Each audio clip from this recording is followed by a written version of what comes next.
that's it. He will go a full year without losing to Magnus Carlsen, despite playing many games. That would be the biggest accomplishment, perhaps, of his entire career. And let's see what changes Magnus Carlsen is going to make, both in terms of his opening play and in terms of his match strategy. There's a change. A2, A3 on move 3. Taking a page out of Hikaru's book a little bit, isn't he? I thought you were going to say there's a change because Magnus's undershirt is gone. Oh, God. His attire has changed. He's, nothing going right for him thus far. He's just, I'm reading the featured chat. What do you want from me? It's beyond my intellectual pay grade. I was going to compliment you. Give me a chance to finish. I was going to say that is, beyond the kind of humor that I'm capable of. You know me, I'm nervous. I'm always worried that you're going to come out swinging at me, just like Hikaru has come out swinging at Magnus Carlsen. But right now, Daniel, with this early A3, we have a pawn structure that is not symmetrical. White with these double G pawns, a semi-open H file that's good for an attack. So if Black castles kingside right now, watch out. So first, Hikaru plays H6. He says, what are you going to do with your king? If you commit your king to the king side, I will very much do the same. So Hikaru is playing a little bit of a waiting game.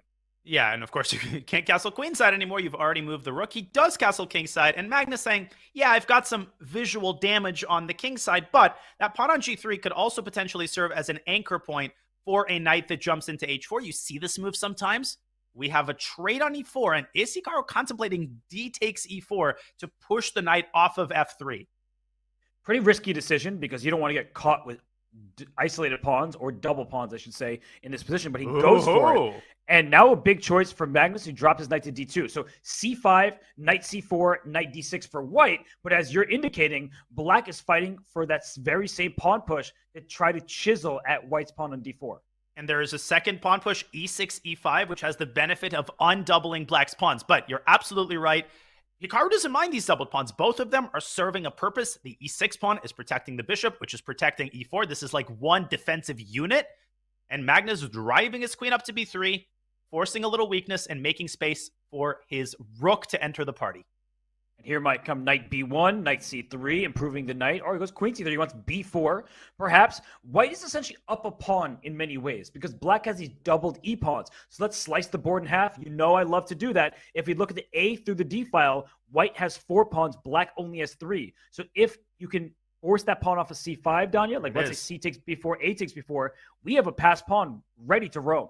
Hikaru is going to keep this pawn on c5 as long as it is humanly possible to do so. One idea that you can't fall asleep on, right? The bishop on e2 right now is serving a very important purpose. It's preventing the knight from jumping out to g4. Otherwise, I could play knight g4 and then queen g5, h5. And before you know it, you actually could end up paying the price for that open h file. Magnus keeping, as you said, chiseling away at Black's pawns and creating for himself a mega pass pawn and a big square on d4 for his knight.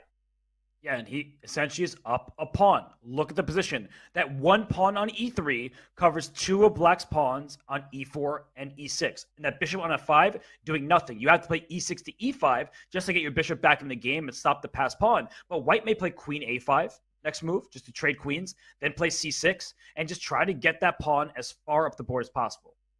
This is a very nasty position for Hikaru, and for a change, he is the one down a minute on the clock. And Robert, it's hard to overstate what a first game win in this segment will do for Magnus's confidence and his verve. Yes, and you see Hikaru grimacing. He's like, this position is really bad. And the worst part for him, we know how good he is at defense. There's like no defense here. It's like you see what's coming, it's going to happen, and there's nothing active that Black can do. So Hikaru is down to 45 seconds. He's in big time trouble, and his position just stinks. Trying to drum up some counterplay. Magnus saying, no such luck. I'm not engaging at all. Maybe rook d1 can be tried, but the problem is that even if the rooks are off the board, that might actually help White because the knight is more than capable of seeing the pawn through to promotion. Hikaru has to keep the pieces on the board, and he does. And queen a5 here is still possible. He goes queen a4, doesn't want to trade the queens just yet because the queens are terrible blockading pieces. Yeah. So knight c5, knight a6 is the threat. Knight c5 now drops the pawn on c6, so you can't get away with that. So I think maybe bring the knight back to d2 and go after the e4 pawn.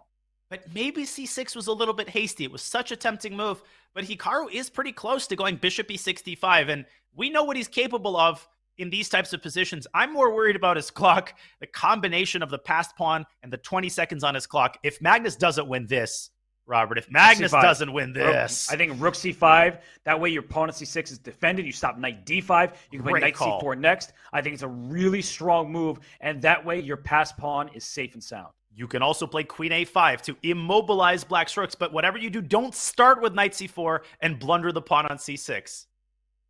And look at how much time Magnus has. He's just playing much quicker. Now, knight g4 for black, if you can get your queen over to h5, you'll deliver a checkmate. The problem is the queen on c7 is doing an important job. It's blockading the passed pawn. What are you talking about, Robert? Just queen c7 to h5. It's not that complicated. It looks a little complicated, but e5 is in trouble. Hikaru in trouble on the clock. And he's made both of our moves, queen a5 and then rook c5, but he needs that final push to get the queen off of c7 and get the pawn through. Yes, so g6 played here. What's happening? You can rook c5, you can take e5, but c6 pawn then gets in trouble. Yeah, Magnus taking his time. He's now below a minute, and we know what step one is for Hikaru. Get Magnus under 30 seconds, and no such luck. He's playing so confidently as he massages black's weaknesses, but here comes Hikaru's rook. It's not over yet. It isn't, because queen e5, you swap, because rook e5, you traded queens, there's rook c1 at the end. Now, c7, queen d1, okay. Oh, well, rook f1 and queen d1 is almost made. There is queen e1, though. I think you can just push. So wait, no. c7, queen d1? Queen c4? I love that move. Love the move rook b5. Oh, the only move to win, apparently, according to the engine. And Hikaru's just going to lose on time. And the reason why rook b5 was so good is that rook on b1 had no moves on that last rank.